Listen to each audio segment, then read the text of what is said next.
Dressed in casual yet expensive attire, Barron ventured into the heart of the city, where the concrete jungle told stories of survival and despair. It wasn't long before he encountered Harold, an elderly man whose face was etched with the lines of hardship and time. Harold sat on the curb, his possessions in tattered bags around him. His eyes, though weary, sparkled with a faint glimmer of hope when Barron approached. "Sir, you look like you could use a warm meal," Barron offered, his voice gentle, reflecting his genuine concern. Harold looked up, his gaze mingling surprise with gratitude. "Bless you, young man, but I don't want to be a bother." Barron shook his head, offering a reassuring smile. "No bother at all. Let's get you something to eat." They walked to a nearby diner where they shared a simple meal. Harold spoke of his life. He had once been an engineer, but life's cruel twists, job loss, health issues, and no family to lean on, had led him to the streets. Barron listened, his empathy growing with each word, and after ensuring Harold had eaten well, he handed him an envelope with more than enough money for several meals, hoping to give him a chance to rebuild his life.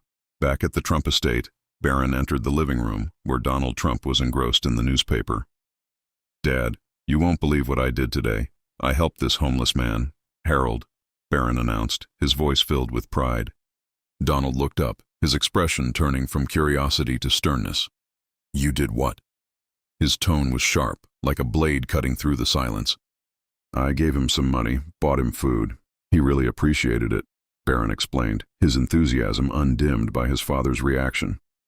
"And why exactly would you do that?" Donald's voice rose, his disapproval echoing through the room. "Because it was the right thing to do?" Barron's confidence faltered under his father's scrutinizing gaze. "No, Barron, you've just been conned. You think you're helping, but you're only encouraging dependency," Donald retorted, standing up, his voice booming with authority. The room fell into a stunned silence. Barron, feeling both defensive and confused, argued, "But he seemed so genuine, Dad." Donald, his eyes piercing, said, "Follow that old man for the next few days, Barron. Watch how he behaves when he thinks no one's watching. You'll see his real face, how he planned to scam you." The suggestion struck Barron hard. He decided to follow his father's advice, feeling a mix of doubt and determination. For the following days, Barron, disguised with a cap and sunglasses, trailed Harold through the city. He witnessed Harold in scenarios that painted a different picture from the one he'd described. Harold met with a young, well-dressed man, exchanging money for what seemed like a new suit. Later, Harold was seen entering a luxury apartment building, not the shelter he had claimed to live in. At a cafe, Barron watched from a distance as Harold met with others who seemed to share his homeless appearance, discussing plans, laughing over coffee, a stark contrast to the destitution he portrayed. Each observation was like a punch to Barron's gut, but the final revelation came when Harold entered a swanky bar, where he was greeted by a familiar face on the TV screen. A news report about a notorious con artist named Harold Smith, who had a history of scamming through emotional manipulation. Back at home, Barron was reeling from his findings. He called his father, his voice a mix of anger and sadness. "Dad, you were right. Harold isn't just a homeless man. He's a con artist with a history." Donald, hearing the pain in his son's voice, responded, "I'm sorry you had to learn this way, Barron. Compassion without wisdom can lead to heartbreak."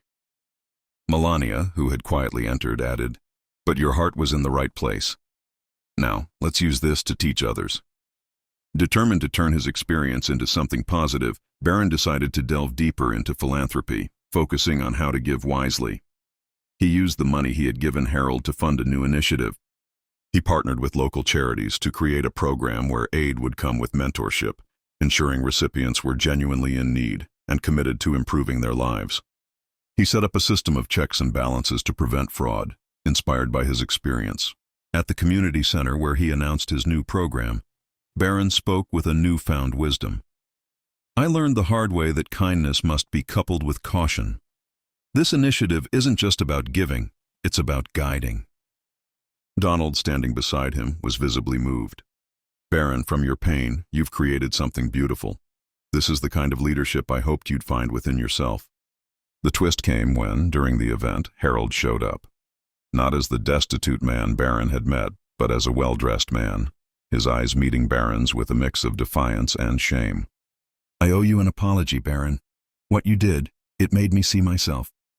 I've decided to turn myself in, to change, to pay for what I've done," Harold confessed, his voice sincere. Barron, surprised by this unexpected turn, felt a complex mix of emotions. "Why now?" he asked. "Because your kindness, even if misguided, was genuine.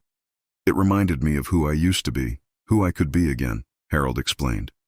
This moment, broadcasted live, turned the narrative from one of deception to one of redemption.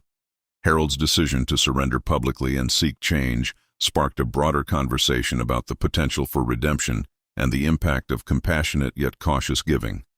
Back at the Trump estate, the family sat together, reflecting on the day's events. Donald, his voice softer, said, "You turned a lesson in deceit into a beacon of hope, Barron. That's the true mark of a leader." Barron felt a profound sense of growth.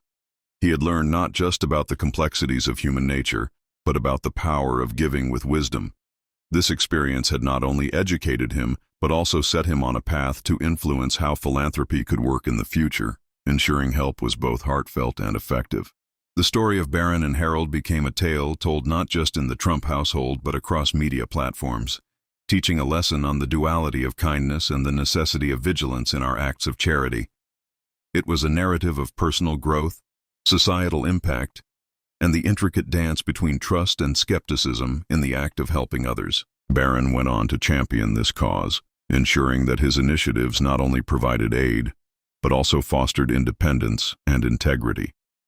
His journey from naive generosity to wise philanthropy was chronicled, inspiring many to look beyond the surface when extending a helping hand and to understand that true help often requires both heart and mind. In the years that followed, Barron's programs expanded, gaining recognition and support from around the globe. He became known not just as the son of Donald Trump, but as a leader in his own right, one who had learned that the essence of kindness is not just in giving, but in empowering others to rise above their circumstances. And as for Harold, his story too found a new chapter. After serving his time, he dedicated himself to working with Barron's initiatives, becoming a mentor to others who had once walked in his shoes, proving that even from the ashes of deceit, a spark of redemption could light the way forward. Together, they showed that compassion, when paired with wisdom, could change lives, including their own.